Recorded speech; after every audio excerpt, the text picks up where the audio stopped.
My wife handed me divorce papers after she inherited over $10 million and told me to leave the house immediately. As I was packing my bag, my wife yelled, "You're not taking anything from here. Hand over that bag." When I refused, my wife's brothers dragged me out of the house by my hair. But before I left, I warned them that they would regret it greatly. What happened next was something they never saw coming. It was a regular Tuesday afternoon when everything fell apart. I came home from work and my wife Rachel was standing in the kitchen with this cold, blank expression I'd never seen before. She slid a thick envelope across the counter and said, "I just inherited $12 million. I want a divorce. Pack your things and leave tonight." I honestly thought she was joking at first. We'd been married for 8 years, but she just stood there, arms crossed, completely serious. Inside the envelope were divorce papers already filled out. She was keeping everything, the house, the cars, all our accounts. According to her, I'd contributed nothing to our marriage. Then I heard footsteps behind me. Her twin brothers, Derek and Marcus, walked into the kitchen like they owned the place, smirking at me. "She doesn't need you anymore, man," Derek said with this ugly grin. I realized this wasn't spontaneous. They'd planned this for weeks, maybe months. She'd just been waiting for that inheritance check to clear. I went upstairs to pack a bag. The bedroom already felt foreign. I noticed things missing. My tablet, my cufflinks, even a photo of my late mother. She'd been preparing for this, slowly erasing me.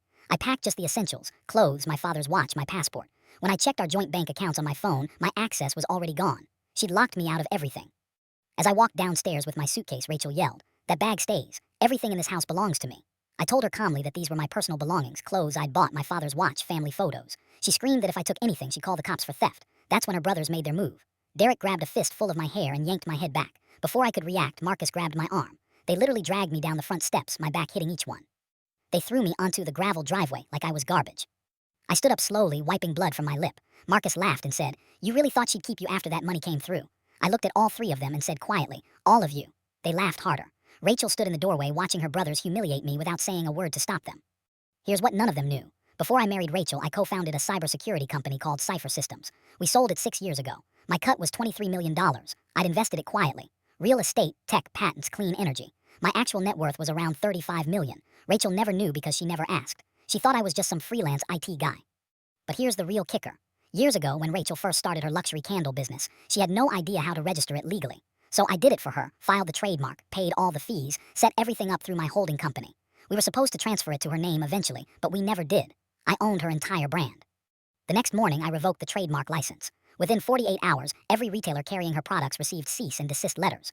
Her candle line was pulled from 7 major platforms in one day. When Rachel called me screaming, I simply said, "Remember you told me I wasn't taking anything from there." She lost everything. Her brand, her sponsors, her influencer deals. Meanwhile, I used the Montgomery family estate documents to prove I was still co-trustee of her grandfather's property. Her brothers had started illegal construction on land they didn't fully own. The sheriff shut it down. I bought a full-page ad in the city's biggest magazine announcing my new consulting firm, helping betrayed spouses rebuild their lives. Within months, Rachel's business collapsed completely.